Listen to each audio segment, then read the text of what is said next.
Good morning મિત્રો. આપ સૌનું જે વિડિયો લેક્ચર સિરીઝ બાયોલોજી માટે અમે બનાવેલી છે એના બીજા ભાગની અંદર આપ સૌનું સ્વાગત છે. ગયા લેક્ચરની અંદર આપણે કોષને લગતી અમુક મૂળભૂત બાબતોનો અભ્યાસ કર્યો હતો. વિવિધ પ્રકારના અંગતંત્રોનું જે પણ કંઈ શરીરની અંદર આયોજન થયેલું છે એની ઉપરથી આપણે સમજ્યા હતા કે કોષ એ સજીવનો રચનાત્મક અને ક્રિયાત્મક એકમ છે. એવી જ રીતે થોડીક ઐતિહાસિક બાબતો કે જે રોબર્ટ હુક નામના વૈજ્ઞાનિકે શોધી હતી, એના તારણો હતા, સૂક્ષ્મદર્શક યંત્રનું જે પણ કંઈ અભ્યાસ હતો, જેની ઉપરથી એને કીધું હતું કે ભાઈ આ જે ચાર દિવાલો જે છે એની વચ્ચેની જે ખાલી જગ્યા દેખાય છે એની ઉપરથી એને શબ્દ શોધ્યો હતો સેલ્યુલા. અને આવા લેટિન શબ્દ સેલ્યુલા ઉપરથી આપણે સેલ એટલે કે કોષ નામનો શબ્દ જે છે એ એની ઉપરથી ઉદ્ભવ થયેલો છે. બરાબર. તો આટલી મૂળભૂત માહિતીનું એકવાર રિવિઝન કર્યા પછી હવે આપણે આજનો લેક્ચર શરૂ કરીએ છીએ. આજના લેક્ચરની થીમ જે છે એ કોષના વિવિધ આકાર અને કદ બાબતે છે. તો સમજવાનો પ્રયત્ન કરીએ આપણે. જેમ અહીંયા લખેલું છે એમ કે કોષની અંદર કદ અને આકારની બાબતમાં ઘણી બધી વિવિધતા જોવા મળે છે. પણ આવી વિવિધતા હોવા છતાં મહદઅંશે કોષીય અંગિકાઓ બધામાં કેવી હોય છે? સરખી હોય છે. હવે આ કોષીય અંગિકાઓ અથવા તો કોષ મહદઅંશે સરખો હોય એ પહેલા આપણે એ સમજવું પડશે કે ખરેખર એક કોષને કોષ તરીકે વ્યાખ્યાયિત ક્યારે કરી શકાય. મતલબ કે કોષ ખરેખર એ રચનાત્મક દ્રષ્ટિએ શું શું દેખાડે છે, કઈ કઈ અંગિકાઓ હોય છે, એ આપણને ખબર હોવી જોઈએ. તો આપણે આવું તારણ કાઢી શકીએ. તો જોઈએ, સરસ મજાના એક આકૃતિ દ્વારા આપણે સમજવાનો પ્રયત્ન કરીએ. આ આપની જીવ વિજ્ઞાનની ટેક્સ્ટબુકમાં જ આપેલો એક ડાયાગ્રામ છે, આકૃતિ છે, અને આપ જોઈ શકો છો. રાઈટ. આ જે છે એ લાક્ષણિક પ્રાણી કોષની આકૃતિ છે. અહીંયા એ ખૂબ જ સરસ જાણકારી આપને મેળવવી જરૂરી છે કે જીવ વિજ્ઞાનમાં લાક્ષણિક પ્રાણી કોષનો અભ્યાસ કરવા માટે મનુષ્યના ગાલના કોષો જે છે, હ્યુમન ચીક સેલ્સ નો ખાસ કરીને ઉપયોગ વધુ કરવામાં આવે છે. એવી જ રીતે જો વનસ્પતિના લાક્ષણિક કોષનો અભ્યાસ કરવો હોય તો ડુંગળીના કોષો જે છે એને જે છે પ્રોટોટાઇપ તરીકે લેવામાં આવે છે. તો અહીંયા લાક્ષણિક પ્રાણીકોષ દેખાડેલો છે. આપ જોઈ શકો છો કે પ્રાણીકોષમાં જે પણ કઈ બાહ્ય સ્તર આવેલું હોય એ જે છે એને કહેવામાં આવે છે કોષ રસ પટલ એટલે કે સેલ મેમ્બ્રેન. મેમ્બ્રેન એટલે કે પટલ. તો કોષ રસ પટલ એ પ્રાણી કોષની અંદર આવેલું સૌથી બહારનું આવરણ છે. ત્યારબાદ જો અંદરની તરફ જોશો તમે તો એક કોષ કેન્દ્ર દેખાય છે. આ કોષ કેન્દ્રની અંદર આનુવંશિક માહિતી ધરાવતું ડીએનએ આવેલું હોય છે, જે પેઢી દર પેઢી એક જીવમાંથી બીજા જીવની અંદર જે પણ કઈ લાક્ષણિકતાઓ જોવા મળે એ આ ડીએનએ ને આભારી છે. આ કોષ રસ પટલ અને કોષ કેન્દ્રની વચ્ચે જે પણ કઈ આવેલું છે એ તમામ વસ્તુઓ જે છે એને આપણે કોષ રસ તરીકે અથવા તો જીવ રસ તરીકે ઓળખશું.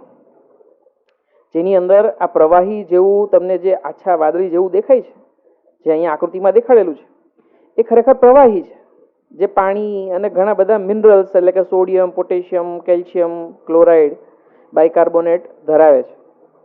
અને આ સિવાય આ કોષરસની અંદર નાની નાની અંગિકાઓ આવેલી છે. રાઈટ. ઇંગ્લિશમાં જો આપણે કહીએ તો સેલ મેમ્બ્રેન, ન્યુક્લિયસ અને સાઇટોપ્લાઝમ. સાઇટોપ્લાઝમની અંદર સાઇટોસોલ એટલે કે આ જીવરસ પ્રવાહી, અને સાઇટોસોલ સિવાય બીજું ઓર્ગેનલ એટલે કે અંગિકાઓ. રાઈટ. તો અંગિકા, જ્યાં પણ શબ્દ કા આવશે એનો મતલબ થશે નાનું. રાઈટ. જેમ કે ધમની તો મોટી હોય, ધમનિકા તો નાની હોય. બરાબર. એવી જ રીતે આ અંગિકાઓ જે છે એ નાના નાના અંગ જેવું કાર્ય કરે છે.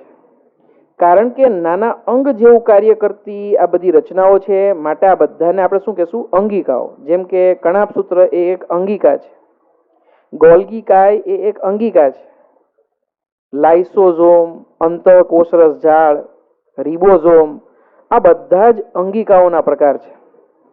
રાઈટ? તો કોઈ પણ કોષને કોષ તરીકે વ્યાખ્યાયિત ક્યારે કરી શકાય? જ્યારે એની પાસે કોષ રસ પટલ, કોષ કેન્દ્ર અને કોષ રસ કે જે અંગિકાઓ, વિવિધ પ્રકારની અંગિકાઓ દેખાડે છે, આ ત્રણ વસ્તુઓ હોય તો જ એને કોષ કહી શકાય.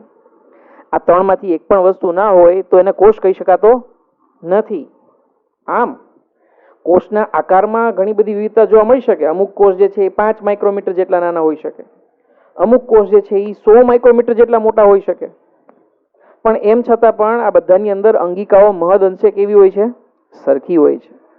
આકાર પણ જોશું આપણે.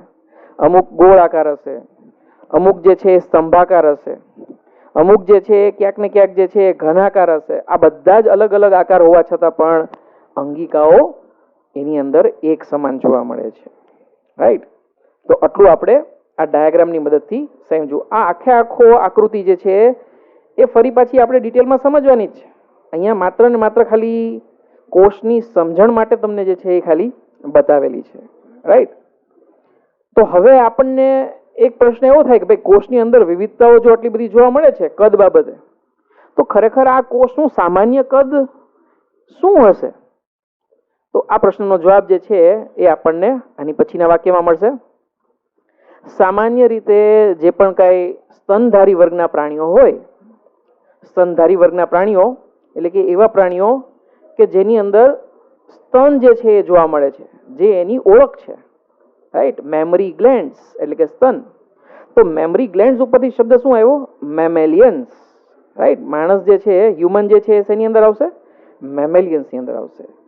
તો સામાન્ય રીતે એવરેજ સાઇઝ જે છે જે મેમેલિયન સેલની સ્તનધારી વર્ગના પ્રાણીઓની એ 10⁻⁻5 મીટર, તમને ખ્યાલ છે 10⁻⁻6 મીટરનો મતલબ થશે 1 માઇક્રોમીટર. અને એ કેસમાં જો 10⁻⁻5 હોય તો તમે સમજી શકો છો કે 10 માઇક્રોમીટર જેવું કદ આપણે અહીંયા કહેવા માંગીએ છીએ. આપણી બુકની અંદર પણ આવો જ આન્સર આપેલો છે. સામાન્ય કદ એ સુકોષ કેન્દ્રીય કોષ. રાઈટ? કોષને તમે એના કોષ કેન્દ્રીય ગોઠવણી પ્રમાણે બે અલગ અલગ ભાગની અંદર વિભાજિત કરી શકો. સુકોષ કેન્દ્રીય કોષ અને આદિકોષ કેન્દ્રીય કોષ. સુકોષ કેન્દ્રીય એટલે કે જેની અંદર કોષ કેન્દ્રીય ગોઠવણી એકદમ સુનિયોજિત હોય, એકદમ વિકસિત હોય. રાઈટ? એની અંદર કોષ કેન્દ્ર પટલ હોય, એની અંદર ડીએનએ જે છે હિસ્ટોનને વીંટળાયેલું હોય, તો એને આપણે સુકોષ કેન્દ્રીય કોષ કહેશું. તો મનુષ્યનો કોષ જે છે એ સુકોષ કેન્દ્રીય કોષ છે. જ્યારે બેક્ટેરિયા જેવા જીવ હોય એની અંદર આવી સરસ ગોઠવણી હોતી નથી, કોષ કેન્દ્ર પટલ હોતું નથી, ડીએનએ જે છે હિસ્ટોનની ફરતે વીંટળાયેલું હોતું નથી. માટે એને આદિ કોષ કેન્દ્રીય કોષ તરીકે ઓળખવામાં આવે છે. ઇંગ્લિશમાં પણ જો આપણે સમજશું તો ખૂબ જ સરળ નામ છે, યુકેરિયોટિક સેલ. રાઈટ? સ્પેલિંગ લખીએ આપણે તો આપણને ખ્યાલ આવશે. યુ નો મતલબ થશે ટ્રુ. રાઈટ? યુ એટલે કે ટ્રુ. અને કેરિયો, રાઈટ, કેરિયો નો મતલબ થશે કોષ કેન્દ્ર એટલે કે ન્યુક્લિયસ. તો જેની અંદર કોષ કેન્દ્ર એકદમ વિકસિત હોય એટલે કે સરસ મજાનું ગોઠવાયેલું હોય તો એવા કોષને આપણે કહેશું eukaryotic cell. Right? You know મતલબ થશે ટ્રુ, કેરિયોન નો મતલબ થશે ન્યુક્લિયસ. એવી જ રીતે બીજો જે શબ્દ જે છે એ છે પ્રોકેરિયોટ. પ્રો નો મતલબ થશે આદિ. આદિ મતલબ કે પહેલાનું હોય એવું, ખૂબ જ સાદું હોય એવું. રાઈટ? આપણે ઘણી વાર કહેતા હોય છે કે આદિવાસી લોકો છે, મતલબ કે એકદમ સાદું જીવન જીવતા હોય એ. અથવા તો આદિ એટલે કે જૂનું. તો ભૂતકાળમાં જે પણ કાંઈ સાદા જીવો હતો એની અંદર ગોઠવણી કેવી હતી? તો કે પ્રોકેરિયોટિક પ્રકારની. રાઈટ? એની અંદર સુનિયોજિત ગોઠવણી હતી નહીં, માટે એને પ્રોકેરિયોટિક સેલ તરીકે ઓળખવામાં આવે છે. રાઈટ? આવી સમજણ આપણે જે છે એ સાથે સાથે લેતી જવાની છે. આ બધા જ શબ્દો આપણી ટેક્સ્ટ બુકમાં પણ આપેલા છે. રાઈટ? તમને બધાને જે છે એ જાણીને આશ્ચર્ય થશે કે જે ટેક્સ્ટ બુક આપણે ફોલો કરવાના છીએ એ સિવાય થોડી ઘણી રેફરન્સ બુક આપણે ફોલો કરવી પડશે. પ્રશ્ન જે છે જેટલા આપણે સોલ્વ કરશું તો જ આપણે નીટના પ્રશ્ન માટેની તૈયારી કરી શકશું. અને રેફરન્સ બુક જેટલી પણ છે એ બધામાં ગુજરાતીમાં એટલી બધી સારી અવેલેબલ નથી, તો સાથે સાથે ક્યાંક ને ક્યાંક થોડુંક ઇંગ્લિશ આપણે સમજવું પડશે. તો ગુજરાતી શબ્દની સાથે આપણે ઇંગ્લિશ શબ્દ પણ સમજવાનો પ્રયત્ન કરશું. ગોખશું નહીં, આપણે સમજશું. રાઈટ? યુકેરિયોટિકનો મતલબ સમજો, આપણે પ્રોકેરિયોટિકનો મતલબ સમજો, જેથી કરીને આપણે ગોખવું ના પડે. ગોખશું તો થોડાક સમય માટે યાદ રહેશે, જાજો સમય સુધી, લાંબા સમય સુધી આપણે યાદ નહીં રહી શકે. રાઈટ?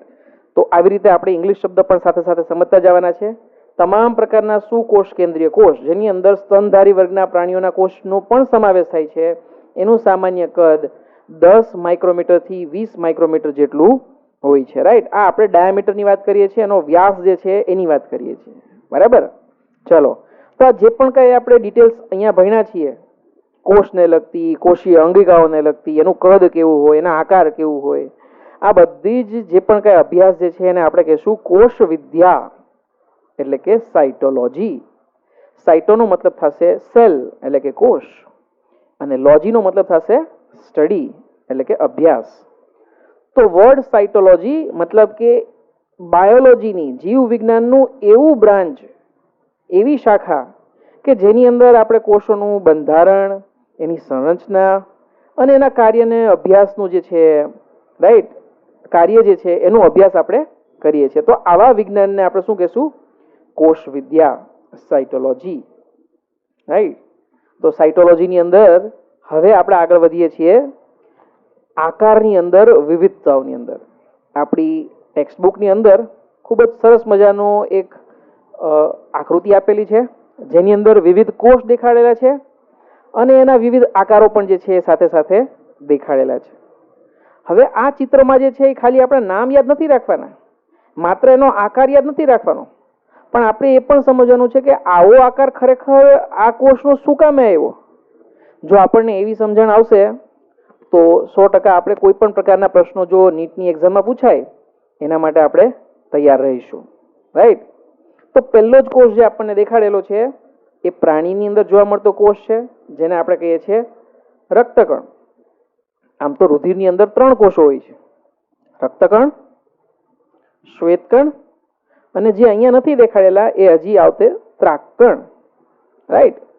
અહીંયા આપણે 2 કોષોનો અભ્યાસ અત્યારે કરીશું. રક્તકણ એટલા માટે રક્તકણ તરીકે ઓળખવામાં આવે છે કારણ કે એ રક્તની અંદર આવેલા મુખ્ય કોષો છે અને લાલ કલરના દેખાય છે. રક્ત જે છે એનો રંગ જે છે, તો લાલ કલર જે છે એ શેના આભારી છે? આપ સૌને ખ્યાલ છે કે એની અંદર આવેલું અભિરંજક એટલે કે શ્વસન અભિરંજક હિમોગ્લોબિન આવેલું છે. આવું હિમોગ્લોબિન જે છે એ એનું મુખ્ય કાર્ય એટલે કે શ્વસન વાયુઓની આપલે માટે જવાબદાર છે. તો રુધિરનું મુખ્ય કાર્ય છે એ છે વહન, વાયુઓનું વહન. કયા વાયુ? તો કે ભાઈ ઓક્સિજન અને કાર્બન ડાયોક્સાઇડ નામક વાયુઓ જે છે મુખ્યત્વે, એનું વહન જે છે એ રુધિર કરી આપે છે. અને એ વહન કયા કોષો દ્વારા થાય છે? તો કે ભાઈ રક્તકણ દ્વારા થાય. તો હવે અહીંયા આપણને 2 પ્રશ્ન પૂછવા છે કે સાહેબ, એક તો આ આકાર જે છે એ તમે બતાવ્યો, પણ અહીંયા આકાર તો 2 બતાવ્યા. મતલબ કે આ રક્તકણ જે છે એક ગોળ બતાવ્યો અને બીજો જે છે એ દ્વિઅંતર ગોળ બતાવ્યો. તો શું એનો મતલબ એવો થાય કે 2 અલગ અલગ પ્રકારના રક્તકણ આવેલા છે? ના, એવું નથી. તો રક્તકણને તમે જો કદાચ ઉપરથી જોશો, ટોપ વ્યૂ તમે જોશો સૂક્ષ્મદર્શક યંત્રની અંદર, તો એ તમને ગોળ દેખાશે. અને જો તમે સાઈડમાંથી જોશો, બાજુમાંથી જોશો, તો તમને કેવા દેખાશે? દ્વિઅંતર ગોળ. દ્વિઅંતર ગોળ કારણ કે બંને બાજુથી અંતરગોળ રચના દેખાડે છે, માટે એને શું કહેશું આપણે? દ્વિઅંતરગોળીય રચના. રાઈટ? જેમ કે તમે રસ્તા ઉપર ઊભા છો અને કોઈ એક વ્યક્તિ અગાસી ઉપરથી તમને નિહાળે છે, તો એમને ફક્ત તમારું માથું જ દેખાશે અને એ સંજોગોમાં તમારો આકાર કંઈક અલગ દેખાશે. પણ એનો એ જ વ્યક્તિ તમારી સામે ઊભો હશે તો એને જે તમારું નોર્મલ શરીરનો જે પણ કંઈ આકાર છે બધો દેખાશે. તો ઉપરથી જોવામાંથી અને સામેથી જોવામાંથી બંનેમાં આકારમાં તમને તફાવત લાગે છે.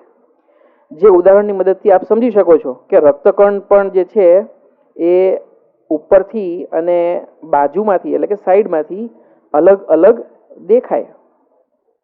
પણ મહત્વનો પ્રશ્ન તમને એ થવો જોઈએ કે સાહેબ આવો ગોળ આકાર કેમ, અથવા તો સાઈડમાંથી દ્વિઅંતરગોળ આકાર કેમ? બંને પ્રશ્નોના જવાબ આપણે એક પછી એક સમજીએ. તો ગોળ આકાર એટલા માટે કારણ કે આપણે સમજ્યું કે રક્તકણનું મુખ્ય કાર્ય શું છે? વાયુઓનું વહન કરવું. હવે એ સંજોગોમાં વાયુઓનું વહન જ્યારે પણ કરવાનું હોય તો સીધી વસ્તુ છે કે એનો સરફેસ એરિયા જે પણ કંઈ હોય એ કોષનો મહત્તમ હોવો જોઈએ. રાઈટ? સમજી લો કે કદાચ ચોરસ છે, અથવા તો લંબચોરસ છે, અથવા તો ત્રિકોણ આકાર છે. આવા કદાચ કોઈ તમે આકાર જો કદાચ સમજો કે કદાચ રક્તકણનો કદાચ એવો આકાર હોય તો એ સંદર્ભની એ આકારના સંદર્ભમાં ગોળ આકારનો જે પણ કંઈ કોષ હશે એનો સરફેસ એરિયા સૌથી મહત્તમ હશે. રાઈટ? જે પણ કંઈ તમને સરફેસ એરિયા મળે છે એ સૌથી મહત્તમ હશે બીજા કોઈ પણ આકારની સંદર્ભમાં. અને સરફેસ એરિયા જેટલું જાજુ એટલું ટ્રાન્સપોર્ટેશન એટલે કે વાયુઓનું વહન જાજુ, અને વાયુઓનું વહન જાજુ તો જ એની ઉપયોગિતા જે છે એ આપણા રુધિરની અંદર થઈ શકે. માટે રક્તકણનો આકાર કેવો હોય છે? ગોળ હોય છે. જ્યાં સૌથી મેક્સિમમ સરફેસ એરિયા જોતો હોય તે હંમેશા શેપ જે છે, આકાર જે છે એ રાઉન્ડ એટલે કે ગોળ હોવો જોઈએ. તો બીજો પ્રશ્ન થાય કે ભાઈ રાઉન્ડ તો સમજ્યા સાહેબ, ગોળ તો સમજ્યા, પણ આ દ્વિઅંતરગોળ શું કામ? તો દ્વિઅંતરગોળની અંદર તમારે સમજવા માટે તમને ખ્યાલ હોવો જોઈએ કે ભાઈ આ રક્તકણ જે છે એ બંધ પરિવહન તંત્રનો ભાગ છે, અને આમાં બંધ પરિવહન તંત્રની અંદર રુધિર વાહિનીઓ જોવા મળે છે. સમજી લો કે આ ધમની છે, અને ધમનીની અંદર મેં એક નાનો એવો રક્તકણ અહીંયા દર્શાવેલો છે. તમને ખ્યાલ છે કે પરિવહન તંત્રમાં આ રુધિર વાહિની જેમ જેમ આ ધમની જેમ જેમ આગળ પેશી બાજુ જશે એમ એમ એનો વ્યાસ જે છે એ ઘટતો જશે. રાઈટ? અને એ સંજોગોમાં આ ધમની જે છે એને હવે આપણે શું કહેશું? ધમનિકા, એટલે કે નાની ધમની.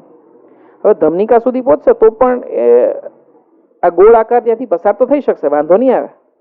પણ ધમનિકાઓ હજી નાની થશે, અને નાની નાની કેશિકાઓ, કારણ કે જ્યારે કોષને ઓક્સિજન આપવાની વાત આવે તો એ ખરેખર કેશિકાઓ હોય ને એ જ ખરેખર ઓક્સિજન આપી શકે, કારણ કે આની દિવાલ તો જાડી હશે. ધમની અને ધમનિકાઓની દિવાલ તો જાડી હોય. એકદમ પતલી દિવાલ તો જે છે એ માત્ર ને માત્ર કેશિકાઓની અંદર જ જોવા મળે. તો આવી નાની કેશિકાઓમાંથી આવો મોટો કોષ જે છે એ પસાર થઈ શકે નહીં. માટે આ ગોળ આકાર જે છે એ થોડોક સાઇડવેઝ થઈ અને આવો દ્વિઅંતરગોળ આકારના સ્વરૂપે જે છે એ અહીંયાથી પસાર થશે. હવે આ મુવમેન્ટ સમજવા માટે તમારે સરસ મજાનું એક આપણું ઉદાહરણ જે છે એ લઈએ. તમે કોઈ પણ એવી જગ્યાએ જશો કે જ્યાં ભીડભાડ વધારે છે, જેમ કે મંદિરમાં, અથવા તો કોઈ એમ્યુઝમેન્ટ પાર્કમાં, ક્રિકેટ સ્ટેડિયમમાં, કે જ્યાં ભીડભાડ ખૂબ છે, તો ત્યાં એન્ટ્રી ગેટ ઉપર કેવું હશે? લોખંડના પિલર રાખેલા હશે. આવા પિલર જે છે એની વચ્ચે જગ્યા ખૂબ જ સાંકડી હશે. હવે સામાન્ય રીતે તમારે મુખ્ય રસ્તા ઉપર ચાલતા હશો, તમે સામાન્ય જેમ પણ કંઈ ચાલતા હો એવી રીતે ચાલશો, કોઈ વાંધો નહીં આવે. પણ આવા નાના નાના પિલરની વચ્ચે ચાલવા માટે શું કરશો? તમે તમારું શરીર જે છે એને ફેરવી નાખશો, એનું ઓરિએન્ટેશન ચેન્જ કરશો, અને ધીમેકથી જે છે સાઈડમાંથી જે છે તમે એમાંથી જે છે એ બે પિલર વચ્ચેની જગ્યામાંથી પસાર થશો. એવી જ રીતે આ રક્તકણ જે છે એ આ નાની કેશિકાઓ વચ્ચે આ દ્વિઅંતરગોળ આકારના સ્વરૂપમાંથી જે છે એ પસાર થાય, જેથી કરીને આવી નાની કેશિકાઓ જે છે એ બ્લોક થાય નહીં. નકર તો જો ગોળ આકાર મોટો જે છે એ તો આવા કેશિકાઓને બ્લોક કરી નાખશે, જેવું ચાલે નહીં. તો આવું સરસ મજાનું જે છે ઉદાહરણ લીધા પછી હવે આપને ખબર પડી જવી જોઈએ કે આવા વિવિધ આકાર આરબીસીમાં શું કામે જોવા મળે છે. રાઈટ? આરબીસીનો જો વ્યાસ જોઈએ, આપણે ડાયામીટર જોઈએ, તો ડાયામીટર લગભગ 7.2 માઇક્રોમીટર હોય. રાઈટ? 7.2 માઇક્રોમીટર. 1 માઇક્રોમીટર આપણે જોયું 10⁻⁻6 મીટર થાય. એની સામે જો અહીંયા કદાચ તમે જોશો દ્વિઅંતરગોળ જે પણ આકાર છે એનું જો તમે લંબાઈ જોશો તો એ અંદાજે જે છે એ ખાલી 2 જ માઇક્રોમીટરની જગ્યા બતાવે છે. રાઈટ? તો ખૂબ જ સાંકડું છે, અને આવું સાંકડું જે છે એ કેશિકાઓ વચ્ચેની જગ્યા જે છે એમાંથી પસાર થવા માટે જે છે એ આપણને ઉપયોગી થાય છે. રાઈટ? તો આ રીતે આપણે રક્તકણનો આકાર જે છે એ સમજ્યા. બીજો જે એક પ્રશ્ન ખૂબ જ અગત્યનો છે, જે નીટની એક્ઝામમાં પૂછાઈ ગયેલો છે, 2016 કે 17ની એક્ઝામમાં પૂછાઈ ગયેલો છે, એ એવું છે કે રક્તકણ વિશિષ્ટ પ્રકારનો કોષ છે. રાઈટ? અને આ રક્તકણ જે છે એની અંદર કોષ કેન્દ્ર ખરેખર ગેરહાજર હોય છે. હવે આવું આપણને પ્રશ્ન થાય, રાઈટ? બુકની અંદર તો લખીને આપી દીધું કે કોષ કેન્દ્ર ગેરહાજર છે, રાઈટ? તો ગેરહાજર હોવાનું કારણ શું? તો ફરી પાછો જવાબ આપણો ત્યાં જ આવશે કે વાયુઓનું વહન મહત્તમ થાય માટે રક્તકણ એના નિર્માણના તબક્કામાં, રક્તકણ નિર્માણની ક્રિયામાં મોટા ભાગની અંગિકાઓ અને કોષ કેન્દ્રનો ત્યાગ કરે છે. આવી પ્રોસેસને, આવી ક્રિયાને આપણે એરિથ્રોપોએસિસ તરીકે સમજશું. જે જ્યારે ત્યારે આવશે ત્યારે આપણે એનો શબ્દનો મિનિંગ પણ સમજશું. પણ આવું કોષ કેન્દ્ર ગુમાવવાનું કારણ શું? તો કે વાયુઓનું વહન મહત્તમ થાય એટલા માટે. સામાન્ય રીતે જો તમે કોઈ કોષનો કદ 10 માઇક્રોમીટર ગણતા હો તો એ સંજોગોમાં કોષ કેન્દ્ર જે છે કોષનો 30% જેટલો ભાગ, એટલે કે 3 માઇક્રોમીટર જેટલો ભાગ રોકી રાખે છે. અને જો એટલો બધો મોટો ભાગ રોકી રાખતો હોય તો વાયુઓનું વહન જે છે એ સરસ રીતે થઈ શકે નહીં. તો આ ખૂબ જ વિશિષ્ટ પ્રકારનું સ્ટ્રક્ચર છે. કોષ કેન્દ્ર ન હોવા છતાં પણ 120 દિવસ સુધી જીવતું રહી શકે એવું આ સ્ટ્રક્ચર છે, રાઈટ? રક્તકણનું આયુષ્ય 120 દિવસનું હોય છે અને ખૂબ જ સ્પેશિયલાઇઝ ટાઈપનું સ્ટ્રક્ચર રક્તકણનો આપણે અહીંયા અભ્યાસ કર્યો. બીજા કોષ ઉપર આપણે અભ્યાસ માટે આગળ વધીએ છે શ્વેતકણ. કારણ કે એનો રંગ શ્વેત છે માટે જે છે એને શ્વેતકણ તરીકે ઓળખવામાં આવે છે. અને એનો આકાર જે છે એ શું છે? એમીબોઇડ. હવે આપ બીજી જગ્યાએ જોશો, ભણશો તો આપણને ખ્યાલ આવશે કે તમને ગોખાવી દેવામાં આવશે કે ભાઈ એમીબોઇડ આકાર હોય. હવે આપણને એમ થાય અમીબોઇડ આકાર એટલે શું? તો ઇંગ્લિશમાં જો તમે શબ્દ જોશો કે એમીબોઇડ, તો શબ્દની પાછળ આવશે, લેટર આવશે OID, રાઈટ? શું આવશે લેટર? OID, right? તો એમીબોઇડ, તો એમીબોઇડ મતલબ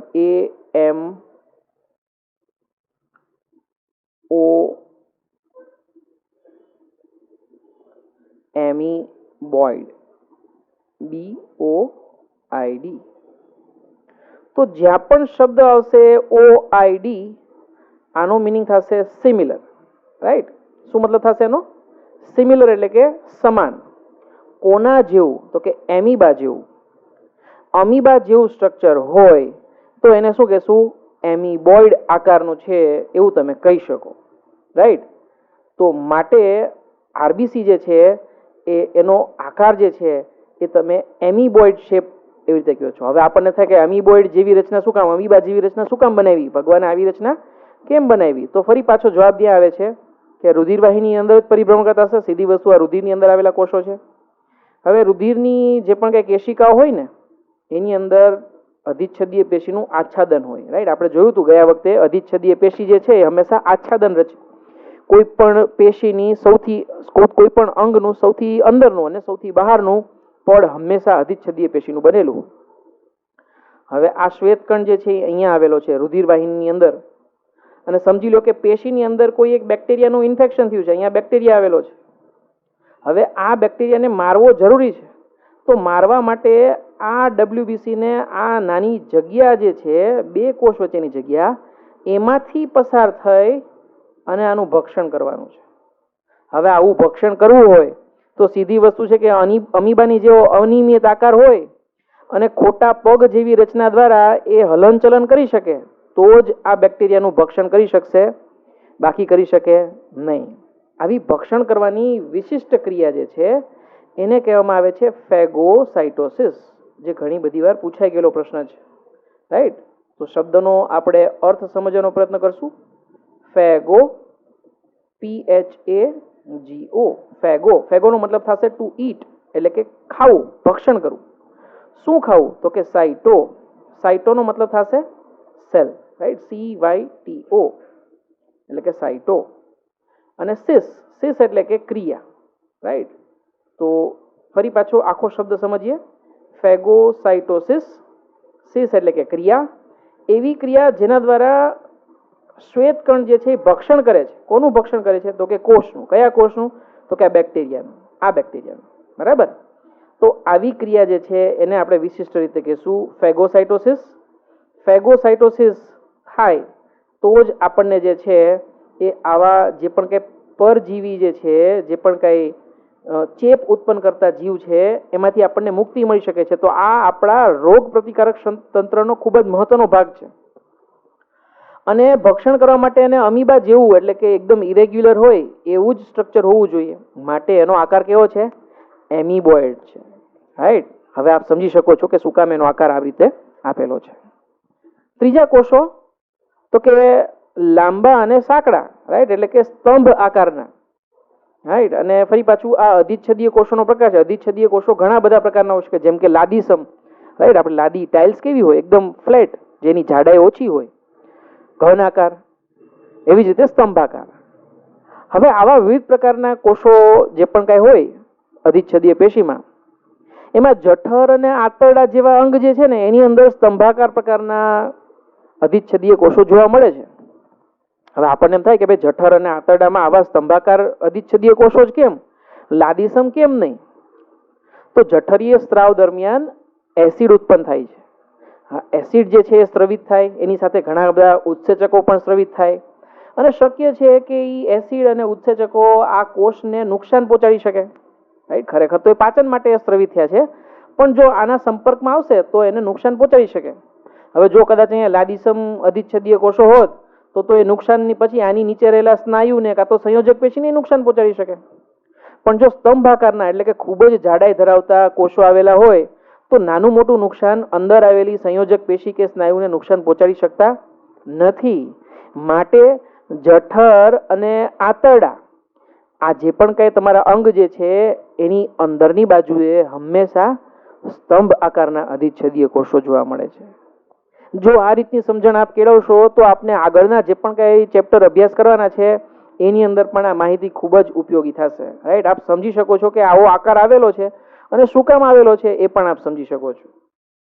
આવું જ એક ઉદાહરણ લઈએ ચેતાકોષનું. ચેતાકોષ પણ ખૂબ જ વિશિષ્ટ પ્રકારનો કોષ છે. જોઈ શકો છો આપ કે અહીંયા લંબાઈ ખૂબ મોટી છે. આ બધા કોષોની અંદર જોશો એની સાપેક્ષમાં લંબાઈ ખૂબ જ મોટી છે. આપણે જોશું આગળ કે અમુક ચેતાકોષો તો 90 સેન્ટીમીટર જેટલા લાંબા હોય છે, જ્યારે સામાન્ય કોષ આપણે જોયું કે ખરેખર તો 10 થી 20 માઇક્રોમીટર જેટલો જ હોય, તો એની સામે 90 સેન્ટીમીટર આપણને ખૂબ જ લાંબુ લાગે. જ્યારે અહીંયા બીજું પણ આપ ખાસ જોશો તો લંબાઈની સાથે સાથે ઘણી બધી શાખાઓ દર્શાવે છે. રાઈટ. ખરેખર તો આ શાખાઓ જે છે એ વિશિષ્ટ રીતે શિખાતંતુના સ્વરૂપે જે છે આપણને જોવા મળે છે. જે આપણે ચેતાકોષનો અભ્યાસ કરશું ત્યારે આપણે સમજશું. પણ આ પ્રકારની શાખિત રચનાઓ શું કામે? આ પ્રકારનું લાંબુ જે છે એ આકાર શું કામે? તો ફરી પાછું આ ચેતાકોષને વિવિધ કોષોમાંથી સંવેદનાનું ગ્રહણ કરવાનું છે. સમજી લો કે આ ત્વચાનો એક ભાગ છે, તો ત્વચાના આ ભાગમાંથી પણ સંવેદના લેવાની છે, આ ભાગમાંથી પણ સંવેદના લેવાની છે. જો આટલી બધી ભાગોમાંથી સંવેદના લેવાની હોય તો શક્ય છે કે ભાઈ બધા દરેક કોષોને તો તમે અલગ અલગ ચેતાકોષ ઉર્મિવેગ જે છે એ શક્ય નથી.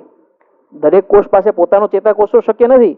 તો એક જ ચેતાકોષ વિવિધ પ્રકારની શાખાઓ દ્વારા, શિખાતંતુઓ દ્વારા એની અંદરથી સંવેદનાઓ ગ્રહણ કરશે અને આવી સંવેદનાઓ જે છે એ મગજ સુધી પહોંચાડવાનું કાર્ય કરશે. માટે ચેતાકોષ જે છે એ શાખિત અને લાંબો છે.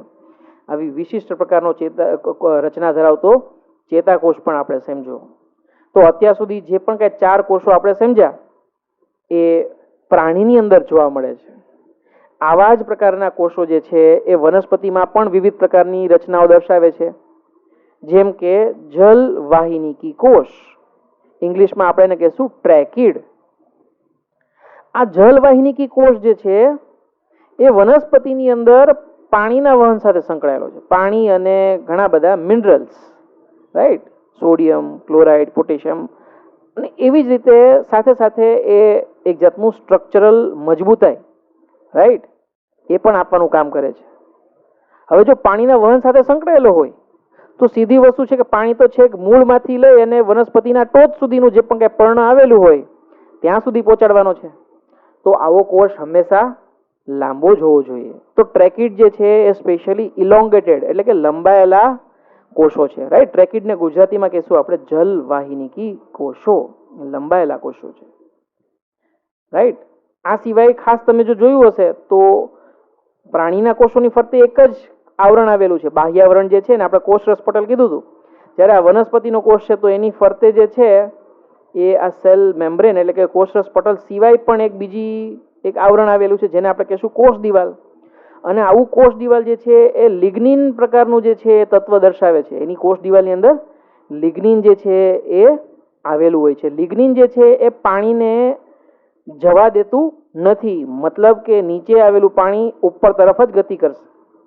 અને જે અહીંયા સાઈડમાં આવેલા હશે, ભાગો જે આવેલા હશે, એના વિશિષ્ટ પ્રકારના પીટ એટલે કે એવો ભાગ કે જ્યાં આ કોષ દિવાલ ગેરહાજર હોય છે, જેના દ્વારા પાણી જે છે બહાર નીકળી શકે. તો એક વાલ જેવી રચના જે છે અહીંયા જોવા મળે છે. તો આવી આકારની વિવિધતા જે છે એ જલવાહિનીકી કોષની અંદર આપ સમજી શકો છો. આ સિવાય મધ્યપર્ણ કોષો પણ આપણી આકૃતિમાં દેખાડેલા છે. મધ્ય એટલે કે જે વચ્ચે આવેલા હોય એ, અને પર્ણની અંદર આવેલા હોય, રાઈટ. ઇંગ્લિશમાં આપણે કહીશું મેઝોફિલ. મેઝોનો મતલબ થશે મિડલ એટલે કે મધ્ય, અને ફિલ મતલબ કે ખરેખર ક્લોરોફિલ કે જે પર્ણનો ખૂબ જ મહત્વનો, પર્ણની અંદર આવેલા કોષોનો ખૂબ જ મહત્વનું અભિરંજક છે. આપ સૌને ખ્યાલ છે કે ક્લોરોફિલ જે છે એ વનસ્પતિમાં પ્રકાશ સંશ્લેષણની ક્રિયા માટે જવાબદાર છે. પ્રકાશ સંશ્લેષણની ક્રિયા થશે તો જ એને ખોરાક મળી શકે, અને પ્રકાશ સંશ્લેષણની ક્રિયા મહત્તમ થાય એ જરૂરી છે. અને જ્યાં આપણને મહત્તમ સરફેસ એરિયા જોતો હોય ત્યાં હંમેશા આકાર કેવો હોવો જોઈએ? ગોળ આકાર હોવો જોઈએ, રાઈટ. તો મધ્યપર્ણના કોષો હંમેશા ગોળ આકાર અથવા તો અંડાકાર પ્રકારે જોવા મળે છે, જેથી કરીને મહત્તમ સરફેસ એરિયા જે છે એ આપણને મળી શકે, રાઈટ. તો આ રીતે આપણે આ આકૃતિની અંદર આવેલા તમામ પ્રકારના કોષનો અભ્યાસ કર્યો. કોષને ઓળખવાના છે અને કોષનો આકાર પણ ઓળખવાનો છે.